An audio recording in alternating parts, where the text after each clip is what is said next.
Hello at Times listeners. Judy Shields here. Today we are very happy to welcome filmmaker, photographer, and writer Mark A. Vieira. So today we're here to talk about Mark's incredible new book called Warner Brothers, 100 Years of Storytelling. And it will be out May 30th. And this is an amazing book. Mark, I wanted to know, how did you get the chance to work on this project? Well, I've done a number of books with Running Press and Turner Classic Movies in partnership with them. Specifically, Into the Dark, which was a book about film noir, the first one to really get into the history of film noir as it happened at the time, as opposed to someone's opinion of it 50 years later. And the other book I did was Forbidden Hollywood, which was my second book on pre-code Hollywood, which is Hollywood between 1930 and 34, when there was a production code, but the studios were fighting it and ignoring it.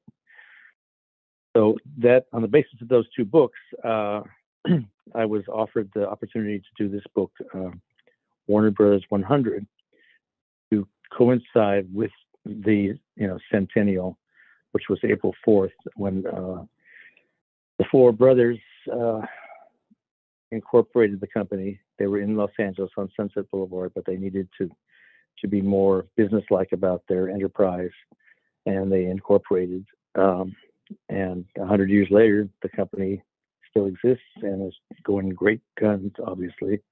Aquaman was a $1 billion grossing film, for example. And the film company also honors its history with releases on streaming and Blu-ray, and so it's great to know that a company with a wonderful history respects that history and is building on it and doing fine new work too. Yeah, and I see the forward was done by Ben Mankiewicz. That must have been pretty amazing for him, right? Oh yes, of course. I think it's wonderful that Ted Turner bought the MGM library and then the Warner Brothers and RKO libraries in 1986. But although he didn't keep the companies that they belonged to, he kept the libraries, and he had a commitment to sharing them with the world in building business platforms. First, it was Turner Network Television, TNT, and that was in '88. And then in '94 came Turner Classic Movies, which was devoted exclusively to the libraries that he had bought. That also includes United Artists and Monogram, but specifically, if you want to see a great lineup of films, as you would have in the late '50s on local TV, now you can turn on Turner Classic Movies, and of course, unlike those days when I first encountered the classic movies, there were no commercials, and the prints are beautifully restored and in pristine condition, and also being broadcast, shared in high definition. It's really so wonderful to see the beloved films presented in the absolute best quality. Oh, wow.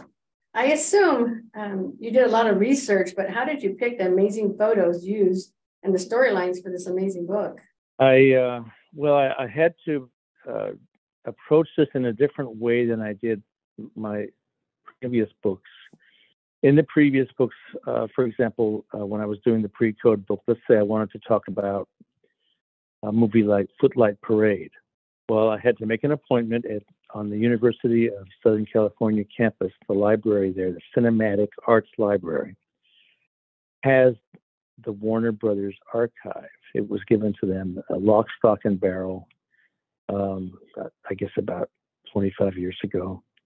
And that means contracts, production notes, scripts, some photographs, not a huge amount, but one-of-a-kind material. And so you can just go into a particular film and really trace the evolution, or the birth and genesis of that film. So let's say Footlight Parade. I saw production reports, what day they're filming, what soundstage they're on, who's there, what time they started, what time they finished, any kind of notes about so-and-so was late, although at Warner Brothers, nobody dared be late to filming.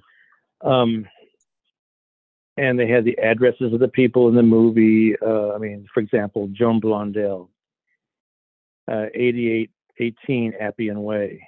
And she was living at that time with her husband, George Barnes, the gifted cinematographer up in Laurel Canyon on Appian Way. And then I saw also in their telegram from, I think it was Jack Warner to Hal Wallace saying, "Oh, I just last night saw the preview of Footlight Parade. Don't change a thing." Now, Jack Warner was the head of the company, one of the four brothers who founded it. And in 1933, he was one of the three brothers surviving. I'll tell you about that later. But Hal Wallace was head of production and had produced this Footlight Parade, their third musical. And I should say the third musical in the Depression era, because they had musicals earlier, but in 1929, 30, and it had burned out. The audiences got tired of looking at kind of flat things with people standing on the stage and singing. Anyway, this was a new kind of musical with Busby Berkeley musical numbers that were like kaleidoscopic visions, the wonderful cinematic little masterpieces. So Hal Wallace, took a chance with this, and it really, the 42nd Street was the first one about 6 months earlier, and did fantastic. So this one, Jack Warner sent a telegram, "Don't change a thing, it's great." So to see things like that, it really helped me understand the filmmaking process, about that company and everything. Now, I was not able to put that kind of material into this book because, when you cover 100 years in a book that has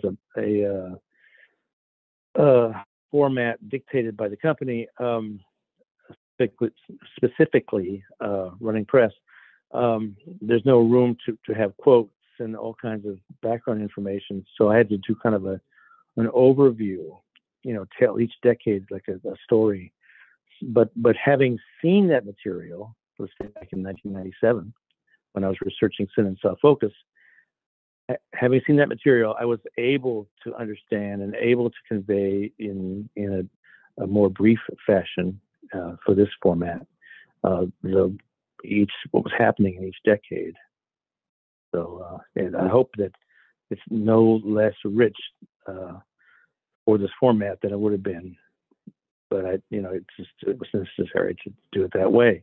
Photographs. You asked about photographs. There was Warner Bros. Has its own corporate, what would you call an image bank or archive, photo archive. So I was given access to that. But even though theoretically they would have every single image from every single movie, unfortunately, over the years, it's how many years, things have disappeared or decayed or whatever. So there were key images that I wanted that they didn't have. So I went to my network of collector friends and borrowed photographs from them, specifically a man named Lou Valentino, who was in the 70s the associate art director at Time Life, and he's could become a major collector of vintage Kodachrome. And now Kodachrome is the color film that was used starting in the mid to late 30s. And it's like if you ever use a slide film in a camera, you know what that is. It's you hold it up and you can see the picture on it, but it's not a negative, it's a positive, and it's in color. And Kodachrome does not fade. So Lou Valentino sent me photochromes of Betty Davis and Errol Flynn and Humphrey Bogart, and the color is just beautiful. Now they had some surface damage, so I had to, in every case, put it into Photoshop, clean it up, and in some cases the surface, the base of the film had turned color a little bit amber, so I had to remove that so that the original true colors that were still intact, because it was vegetable dyes that they used, So those colors would come through as brilliantly as they have. So the pictures of Errol Flynn in there in color, and Betty Davis on the chase with the whiskey glass in her hand, and that really is whiskey. I zoomed in to be sure. Those are from Lou Valentino, and those were restored by me. Wow, good work. It's amazing. Yes. So every single picture in the book had to pass through my computer and be, enhanced, restored, or whatever. Oh, wow, what work. With that, how long did it take you? In a short amount of time. we How long started did it take in you? February. Well, we started in February, and I had to finish in July. February even at that, I was 2 to months July. late. It was last year, and they really wanted it by late May. It was impossible. It was a huge project. Oh my God! Now, fortunately, I had two great people, professionals working with me.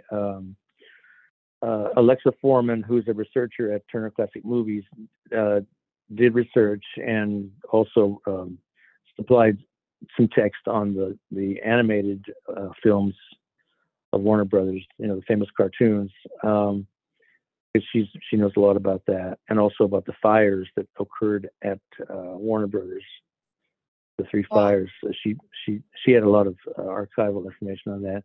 And then Sloan DeForest, who was a gifted writer in her own right, helped me with the research on the later eras and helped me with bridging text, and was a stalwart collaborator really on the project. So I'm very grateful to both of these individuals. I also really like the Academy Award winners that you have that starts from 1927 to like 2021. That's such great history for all of us. That was done by Alexa. She did that whole, she did each section herself. Yeah. Oh, it's so. We had to have division of labor, otherwise it would not have finished at all. It was such a huge project. Wow, it's so worth it though. What history? Yeah, Judy, I got to tell you, when they first asked me about would I be interested in doing it, I mean, all I could think about was when I went to film school at USC in 1973, and they had a film series, because that was the 50th anniversary of Warner Bros. USC Cinema School had a film series honoring Michael Curtiz, the director of Captain Blood, The Egyptian, Casablanca, Flamingo Road, Mildred Pierce. Anyway, they got nitrate 35 millimeter vault prints from Warner Brothers for almost every movie. And I, had seen some of these things on TV, and maybe if I was lucky in 16 millimeter in the Bay Area during undergraduate, but I never had seen these movies as in the original prints. And it was just a revelation. They were so beautiful and so impactful, really something. So, it is a unique project, and I'm just so grateful to have been involved with it. Oh, and everyone out there is going to be grateful, thankful that you did, because I'm telling you, folks, it is a beautiful, beautiful book. And because everyone loves movies, everyone needs a copy of this book, and get a few of them, several to give out. It's an amazing book. Thank you so much. You're welcome. Did you have a favorite period of time you covered in the book? Well, I was surprised that I enjoyed working on the 70s as much as I did. Because I was in film school at that time, and I did see a lot of these films at USC before they came out. They would, have a director come with his film to a class at USC and talk to the students, or they would have a film on a Friday night on campus for students to see. So I did see a number of these films in that. For example, Dog Day Afternoon. I remember seeing that on campus. Yeah, I was surprised. I enjoyed writing about a period that I actually had lived through, as opposed to writing about, Rin Tin Tin. I wasn't born yet to enjoy Rin Tin Tin's first movies. No kidding. That's why I love the Turner Classic Film Festival, because you get to go see those amazing, Hollywood classics in the theater the way they should be seen, and it's an amazing thing. It must be, right? Yeah. Were you able to see the first night Rio Bravo or One Way Passage? Well, I didn't get it. I do press for them. I go every year, and if we did, I didn't get invited to the Rio Grande. Yeah, I introduced One Way Passage. Oh my gosh! How cool! And this is funny. I've seen it, on TNT in the '80s, because I didn't see it on TV in the '50s for whatever reason. And I had just bought a 16 millimeter print of One Way Passage from a dealer in New York, or I'm sorry, Philadelphia, where my editor is. So, I know that movie, but it took me, I think, 2 days of research to prepare a 10-minute introduction, because I wanted to do it right. I wanted the people to enjoy the film more thoroughly than they would have if they had not heard stories of how it was made. I was surprised that there was so much drinking going on. They were filming off the San Pedro Harbor on a ship, and everybody was drinking. It was funny. Even though it was Prohibition era, and also Kay Francis, the star. When she made it, she was a star. William Powell was not quite yet a star, but he was a very well-known leading man, and he did carry a number of films. But in later years, she had her own, I guess it was a 16 millimeter print, and would run it for friends, and she was very proud of that film. That's a great story. Thanks for sharing. Yeah, you always wonder, what are these people, is it just an assignment for them, or do they remember it, or, how do they feel about these movies? And it's fascinating to find out that, Tyrone Power had a collection of his own movies. Clark Gable had 16 millimeter prints of his own movies. So it's very, very interesting to know that they had an emotional connection to their work. Yeah, that's what's good about the film festival, when you have actual grandsons or kids of the one who's in the movie to tell stories. That makes it so exciting. Like, you see the movie different than you would have if you saw it at home. That's true. Yeah. Another dimension. Exactly. I like the title of the last chapter. It's called The 2020s, Still Warner Brothers After All These Years. Mark, what did you find out about how Warner Brothers kept going during the pandemic of 2020? Well, we mostly went to the trades, the Hollywood Reporter, Variety. We didn't get any information from the corporation itself. Okay. Yeah, as I say, first of all, there wasn't time in any decade to go. Well, there was a practical reason too. First of all, there wasn't time to go into the detail that I would in my other books. This book would have had to be 2 feet tall and 3 feet deep to accommodate all that kind of material. But for one thing, the USC was closed, so by default the Warner Archive was closed. And then as far as the recent, that we couldn't reach anybody for interviews because they weren't, in their offices. So we just, and our editor and the publisher, they weren't in their offices either. They were working from home.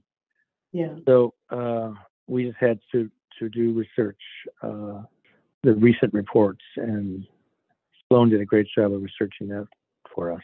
Oh yeah, you had a great team there. Yeah, I told the editor when she approached me at the beginning, I said, I can't do this. No way. This is not possible in this amount of time. This kind of scope. No, I've got to have people who work with me. So. Good for you. Good for you. That's like that quote from Benjamin Warner, all for one and one for all. Definitely, yeah, yeah. Without the cooperation, it's not going to happen. The people that interest me too so much in this story are Daryl Zanuck and Hal Wallace, because each person, although they were distilling the intentions of the boss, Jack Warner, and by extension his brothers, when they in the 20s, when they were really coming up with the Warner Brothers message and look and feel and emotion and voice, they themselves brought a lot of their personal experience, personality, attitudes. So it's it's not surprising that after they left Warner Brothers, that they each went out on very distinguished careers.